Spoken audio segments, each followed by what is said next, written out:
ಎಲ್ಲ ಪತ್ರಕರ್ತರಿಗೆ ನಮಸ್ಕಾರಗಳು.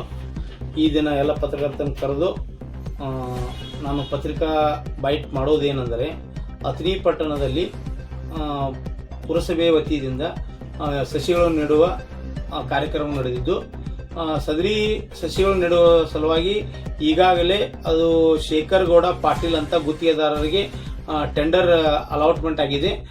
ಅವ್ರ ಗುತ್ತಿಗೆ ಅವ್ರಿಗೆ ಹೋಗಿದೆ, ಶೇಖರ್ ಅನ್ನೋರಿಗೆ. ಅದಕ್ಕೂ ಖುಷಿಯಾದ ವಿಷಯ, ಯಾಕಂದ್ರೆ ಅಥಣಿ ಅಭಿವೃದ್ಧಿ ಆಗ್ಲಾಗಿದೆ.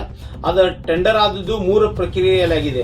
ಒಂದು 29,99,470, 29,99,744, 29,78,794. ಟೋಟಲ್ ಒಟ್ಟು 1 ಕೋಟಿ ಅಂದಾಜು ವೆಚ್ಚದ ಸಸಿಗಳನ್ನು ನೀಡುವ ಕಾರ್ಯಕ್ರಮ ನಡೆದಿದೆ. ಆದರೆ ಇಲ್ಲಿ ಏನು ಒಂದು ಪ್ರಾಬ್ಲಮ್ ಆಗಿದೆ ಅಂದ್ರೆ, ಅಥಣಿ ಪುರಸಭೆಯಲ್ಲಿ ಟೆಂಡರ್ ಹಿಡಿದಂತ ಗುತ್ತಿಗೆದಾರರು ಬಂದು ಗಿಡಗಳನ್ನು ಹಚ್ಚಿ ಅವರ ಪಾಲನೆ ಪೋಷಣೆ ಮಾಡಬೇಕು ಹಾಗೂ ನೀರು ಹಾಕಬೇಕಂತೇಳಿ ಟೆಂಡರ್ದಲ್ಲಿ ಇರೋದ್ರಿಂದ, ಆದರೆ ಅಥಣಿಯ ಪುರಸಭೆ ಮುಖ್ಯಾಧಿಕಾರಿಯಾದಂಥ ಅಶೋಕ್ ಸೀತಾರಾಮ್ ಗುಡಿಮನಿ ನಿನ್ನೆ ದಿವಸ ಅಂದ್ರೆ ನಿನ್ನೆ ಗಣರಾಜ್ಯೋತ್ಸವ ದಿವಸ ಎಲ್ಲ ರಜೆಗಳು ಇದ್ರೂ ಕೂಡ ನಿನ್ನೆ ಪುರಸಭೆ ಪೌರ ಕಾರ್ಮಿಕರನ್ನು ತೆಗೆದುಕೊಂಡು ಅವರ ಪೌರ ಕಾರ್ಮಿಕ ಕೈಯಿಂದ ಗಿಡಗಳನ್ನು ಹಚ್ಚಿ ಹಾಗೆ ಅವುಗಳಿಗೆ ನೀರುಗಳನ್ನು ಬಿಡ್ತಾ ಇದ್ದಾರೆ. ಇದು ಕಾನೂನು ರೀತಿಯಿಂದ ಭ್ರಷ್ಟಾಚಾರ. ಹಾಗೂ ಇನ್ನೊಂದು ವಿಷಯ ಅಂದರೆ, ನಮ್ಮ ಮುನ್ಸಿಪಾಲಿಟಿ ವತಿಯಿಂದ ಇದ್ದಂಥ ಟ್ರ್ಯಾಕ್ಟರ್ಗಳು ಮತ್ತು ನೀರಿನ ಟ್ಯಾಂಕರ್ಗಳನ್ನು ಬಳಕೆ ಮಾಡುತ್ತಿದ್ದಾರೆ. ಇದು ಏನು ಗುತ್ತಿಗೆದಾರ ಆದಂಥ ಶೇಖರ್ ಪಾಟೀಲ್ ಅವರು ಗುತ್ತಿಗೆ ಹಿಡಿದಿದ್ದಾರೋ, ಏನು ಅಥಣಿ ಪುರಸಭೆಯ ಮುಖ್ಯಾಧಿಕಾರಿಗಳು ಗುತ್ತಿಗೆ ಹಿಡಿದಿದ್ದಾರೋ ನನಗೆ ಗುರ್ತಾಗ್ತಾ ಇಲ್ಲ.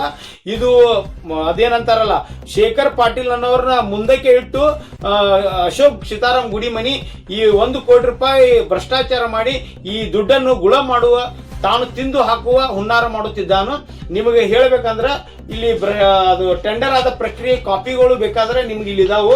ನಾವು ಕಾನೂನು ರೀತಿಯಾಗಿ ನಾವು ಎಲ್ಲ ಹೇಳ್ತಾ ಇದ್ದೇವೆ. ಯಾವುದೇ ತರಹದ ಇಲ್ಲಿ ಮುಚ್ಚಿ ಮರಿ ಯಾವುದೂ ಇಲ್ಲ. ಅಶೋಕ್ ಸೀತಾರಾಮ್ ಗುಡಿಮನಿ ನಮ್ಮ ಪುರಸಭೆ ಕಾರ್ಮಿಕರನ್ನು ಹಾಗೂ ಪುರಸಭೆ ವಾಹನಗಳನ್ನು ಬಳಕೆ ಮಾಡಿ ನಮ್ಮ ಅಥಣಿ ಪುರಸಭೆಗೆ ನಷ್ಟ ಉಂಟು ಮಾಡುತ್ತಿದ್ದಾನೆ. ಇದು ಅಥಣಿ ಪುರಸಭೆಯಲ್ಲಿ ಈ ಟೆಂಡರ್ ಪಾಸ್ ಆಗಬಾರದು ಮತ್ತು ಇದು ಕಾನೂನು ಬಾಹಿರ ಟೆಂಡರ್ ಐತೆ ಅಂತೇಳಿ 30/12/2025 ಎಲ್ಲ ಸದಸ್ಯರು 17 ಮಂದಿ ಹಾಗೂ ಪ್ಲಸ್ ಉಪಾಧ್ಯಕ್ಷರು ಕೂಡಿ ಮುನ್ಸಿಪಾಲಿಟಿಗೆ ಅರ್ಜಿ ಕೊಟ್ಟಿದ್ದಾರೆ. ಈ ಟೆಂಡರ್ ಪಾಸ್ ಮಾಡಬೇಡ್ರಿ, ಇದು ಏಕಪಕ್ಷೀಯ ಟೆಂಡರ್ ಐತೆ ಅಂತೇಳಿ. ಇನ್ನೊಂದು ವಿಷಯ ಅಂದ್ರೆ, ಈಗ ಜನವರಿ ಫೆಬ್ರವರಿ ಬಿಸಿಲಿನ ತಾಪಮಾನ ಹೆಚ್ಚಿರೋದ್ರಿಂದ ಈಗ ಗಿಡ ಹಚ್ಚಿದ್ರೆ ಯಾವ ಗಿಡಗಳು ನಾಟಿ ಬರುವುದಿಲ್ಲ. ಈಗಾಗಲೇ ಪುರಸಭೆ ಸದಸ್ಯರಾದಂಥ ನಮ್ಮ ಸಂತೋಷ್ ಸಾವಡ್ಕರ್ ಅವರು ಗಿಡಗಳು ಹಚ್ಚಿದ್ದಾರೆ.